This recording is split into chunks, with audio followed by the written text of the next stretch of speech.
Olá, galera! Estou aqui para falar da última parte do conjunto dos números racionais, né? Nessa parte a gente vai falar de raiz quadrada exata de números racionais e de expressões numéricas, certo? Relembrando aqui que o conjunto dos números racionais ele é representado pela letra Q, ok?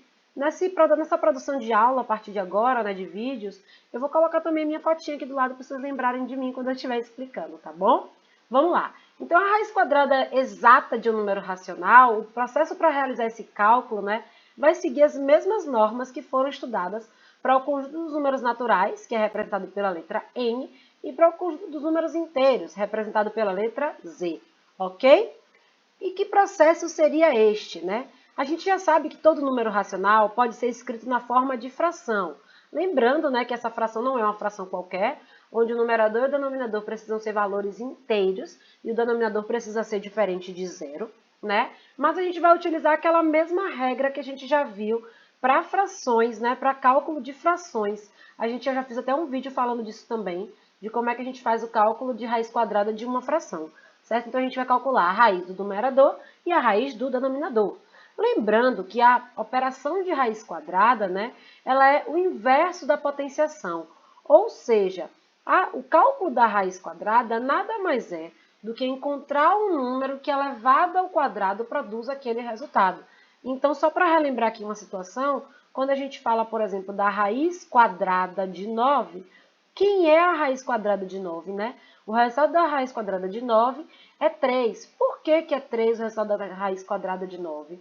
Porque, né, quando a gente faz 3 ao quadrado, ou seja, o valor 3 elevado ao quadrado, resulta em 9. Então, a gente está vendo aí essa relação, né, das operações que são inversas, ok?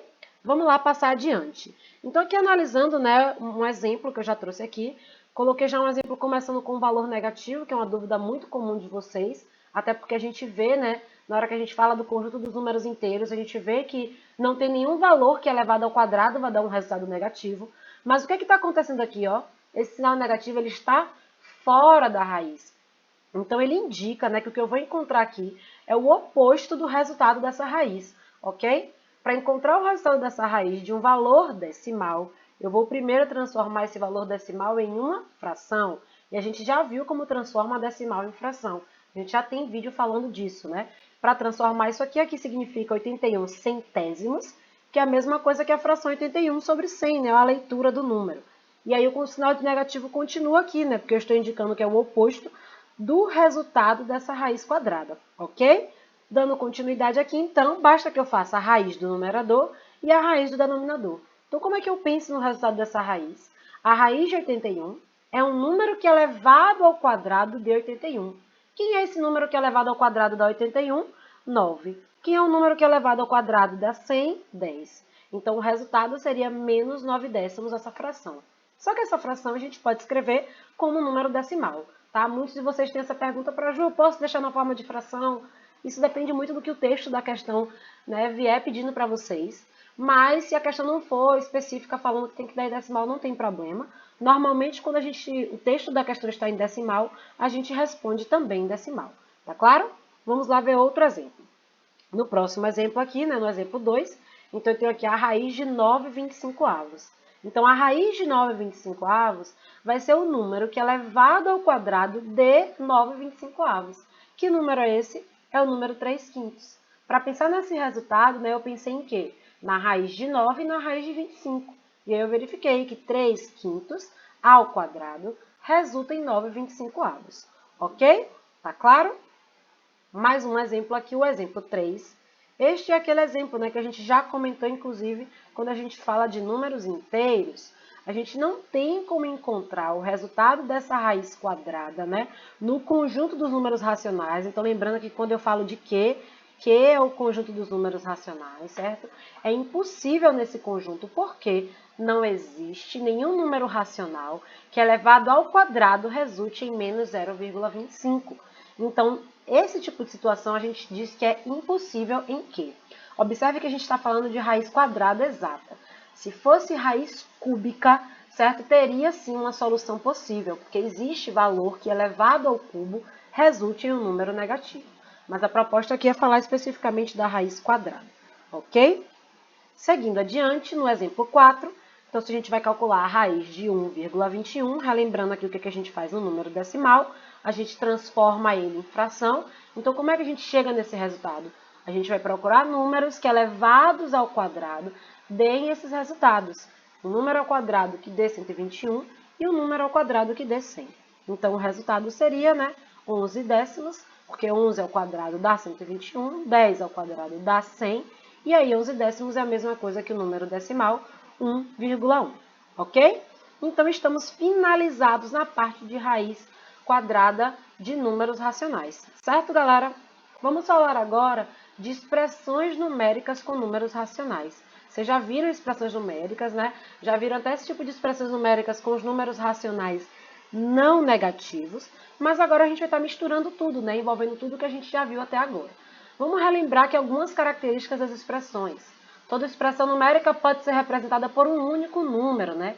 Que é o chamado valor numérico. Para Ju, como assim?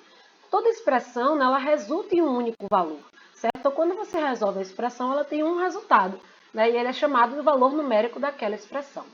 As operações devem ser efetuadas nesta ordem. Vocês lembram dessa ordem, né? Desde pequenininhos. Então, potências e raízes primeiro, depois multiplicações e divisões, e em seguida as adições e subtrações, certo? E os sinais de associação. O que são esses sinais de associação? Aqueles sinaizinhos, né? Parênteses, colchetes, chaves. Então, esses sinais de associação, né? A gente tem uma ordem para resolver eles, né? Então, primeiro os parênteses, depois os colchetes e em seguida as chaves, certo? A gente até costuma dizer que é de dentro para fora, né? Porque normalmente as expressões, quando elas têm parênteses, colchetes e chaves, elas aparecem como estão aqui, né? E aí a gente vai resolvendo sempre de dentro para fora. Primeiro o que está aqui dentro do parênteses, depois o que está aqui dentro do colchete, em seguida o que está dentro das chaves, e aí por fim, né, o que ficar sobrando de fora. Ok, galera? Vamos ver uma situação exemplo. Ó, neste exemplo aqui, a gente tem uma expressão aqui com multiplicação, divisão, subtração, soma, parênteses, colchetes. Então, vamos primeiro para a resolução dentro dos parênteses. E aí, dentro dos parênteses, a gente precisa respeitar, né, aquela hierarquia. Primeiro, a gente vai resolver aqui a divisão, tá bom? Então, primeiro aqui a gente vai pensar na divisão, ao invés de analisar aqui as somas e subtrações. E aí, lembrando aí o que a gente faz na divisão de frações, a gente vai manter a primeira fração, troca o sinal da divisão pelo sinal da multiplicação e inverte a segunda fração, ok? E aí, né, na hora que a gente está com essa multiplicação aqui nesta forma agora, o que vamos fazer aqui?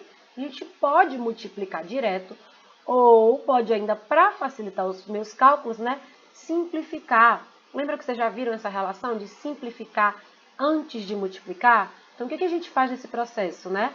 Eu posso aqui, por exemplo, eu percebo que o 18 e o 9 tem um número, né, que divide eles dois em comum. Que número é esse? É o próprio 9. 9, né, 18 pode ser divisível por 9, que resulta em 2. E 9 é divisível por 9 também, que resulta em 1. Ou seja, para que eu fiz isso? Eu vou reduzir o meu cálculo aqui antes de realizar essa multiplicação. Tá bom, gente? Então, aqui, né, vai sobrar agora somente esses valores para multiplicar. A mesma coisa eu posso fazer essa outra multiplicação aqui, ó.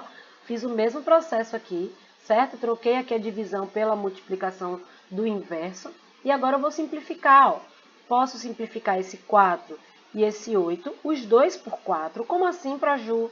Eu estou simplificando 8 dividindo por 4, simplificando por 4, que vai resultar em 2. Deixa eu melhorar aqui, essa letra aqui dá trabalho. Em 2. E 4 por 4, que vai dar 1. Ok, galera? E aqui também, ó, vou simplificar o 3 e o 9. Vou simplificar os 2 por 3, porque dá para dividir os dois valores por 3. Então, aqui sobra 1 e aqui sobra 3. E aí, a gente vai resolver com esses valores que sobrarem aqui dessa expressão, tá claro? Vamos lá. Sobrou aqui em cima, né, o 7 e o 2. Então, 7 vezes 2, 14. 1 vezes 5, 5. 1 vezes 1, 1. E 2 vezes 3, 6. Ok? Ficamos como está aqui agora. Agora, a gente vai resolver aqui dentro dos parênteses. Esse primeiro parênteses aqui é chuchu beleza. Porque chuchu beleza, né, denominadores iguais. Então, fácil, fácil, show de bola para resolver. O de cá tem denominadores diferentes, mas a gente já viu isso. É resolução de operações com frações, né?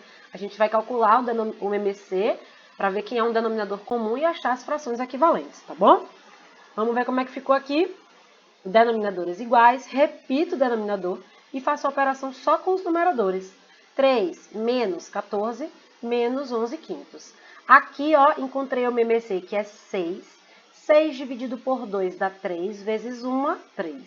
6 dividido por 6 dá 1, vezes 1, o próprio 1. Certo? E aí, aqui agora, a gente vai resolver o que está aqui dentro deste parênteses, né? É só reescrever. No caso, aqui fica 3 mais 1, que é 4 sextos. Olha o que está acontecendo aqui. Apareceu 4 sextos. E 4 sextos é um valor que a gente pode simplificar antes de resolver aqui. Então, vamos simplificar, né?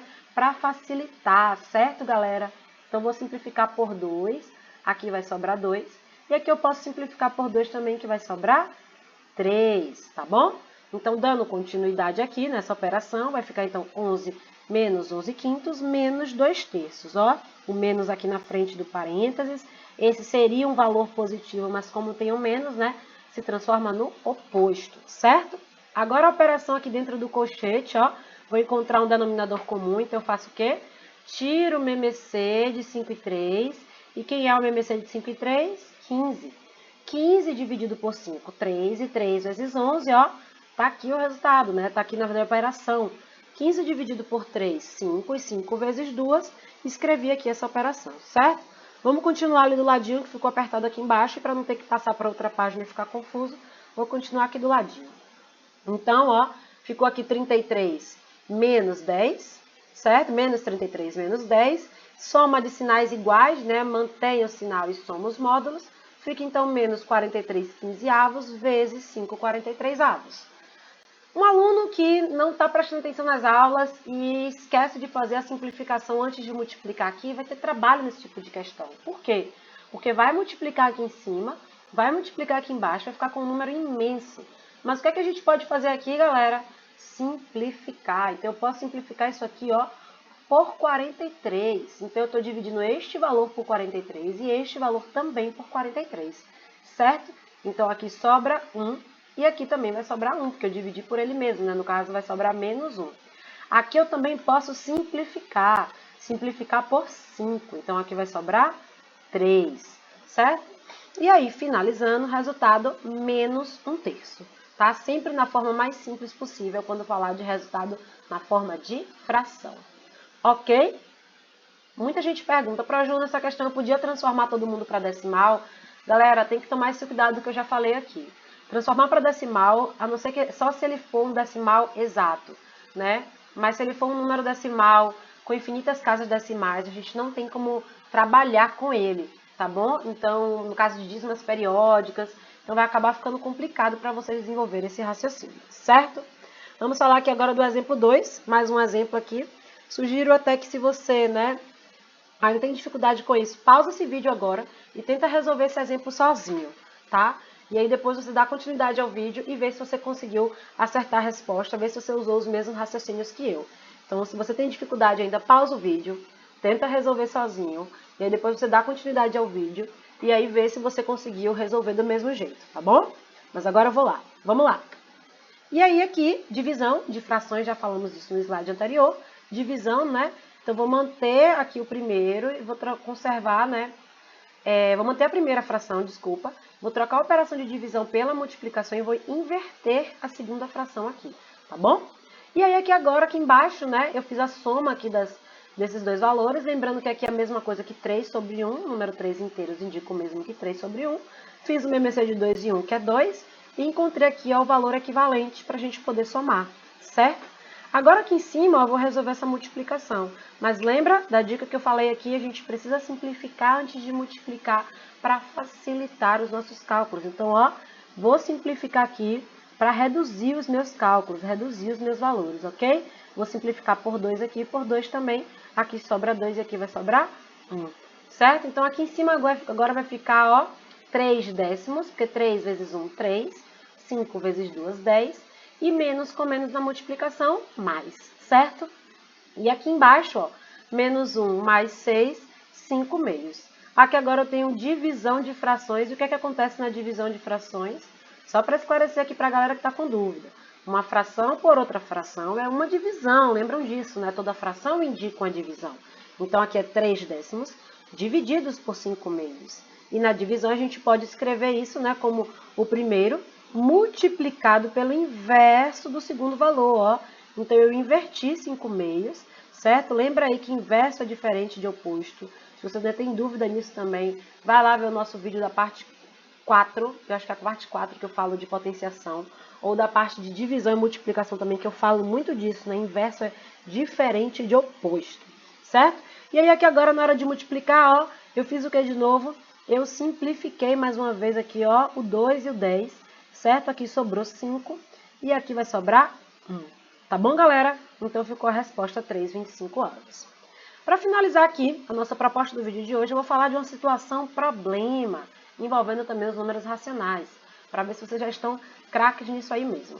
E aí a minha sugestão aqui novamente é que você pause o vídeo agora, certo? Leia este problema sozinho, tente resolver ele aí sozinho, e depois você dá continuidade no vídeo para você ver se conseguiu, né, resolver corretamente, se você fez da mesma forma que eu até, ou se você fez de forma diferente, comente a sua forma, né, apresente a sua solução. Então pausa aí o vídeo agora, tenta resolver sozinho e depois você dá continuidade, certo? Vamos lá, agora eu vou resolver. Em uma sorveteria, o quilo do sorvete custa R$ 29,90, certo? Eu sempre gosto de grifar as informações importantes para não esquecer. Joana levou seus 3 filhos para tomar o sorvete e tinha apenas R$ 50. Sabendo que o filho mais velho pegou 0,329 quilos de sorvete, o filho mais novo 0,457 quilos desse sorvete, e qual é o máximo de sorvete que o terceiro filho poderá tomar, de modo que não falte dinheiro para pagar a conta? Então vamos organizar aí esta resolução, certo? O que a gente vai fazer primeiro? Primeiro eu vou procurar saber quanto foi, né, que custou o sorvete do primeiro filho. Então, para saber quanto custou, como o quilo custa R$ 29,90 e ele tomou 0,329 do quilo, certo? Então, é 0,329 vezes R$ 29,90, ok? Então, o sorvete do primeiro filho custou R$ 9,84. O sorvete do segundo filho, vou proceder da mesma forma, né? 0,457 vezes R$ 29,90. Então, esse resultado aqui do sorvete do segundo filho é de R$ 13,66.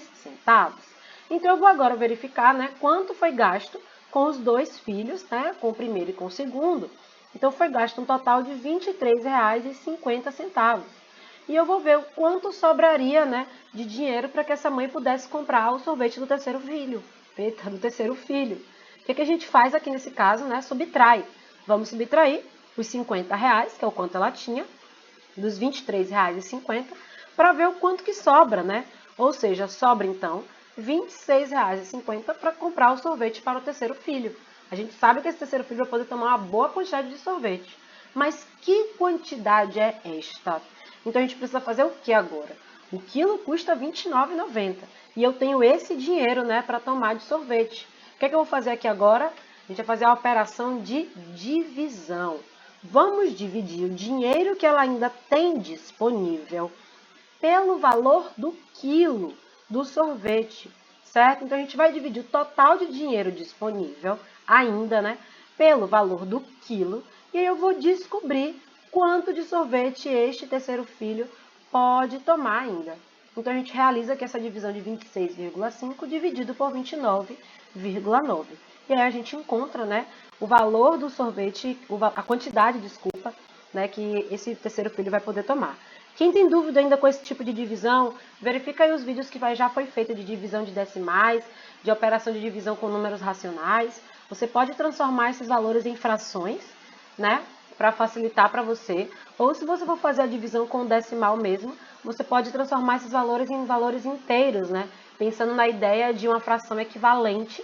Então, multiplicando os dois valores pelo mesmo número, por exemplo, por 10, e fazendo a divisão com inteiros, tá bom, galera? Espero que tenha ficado claro aí, tá bom?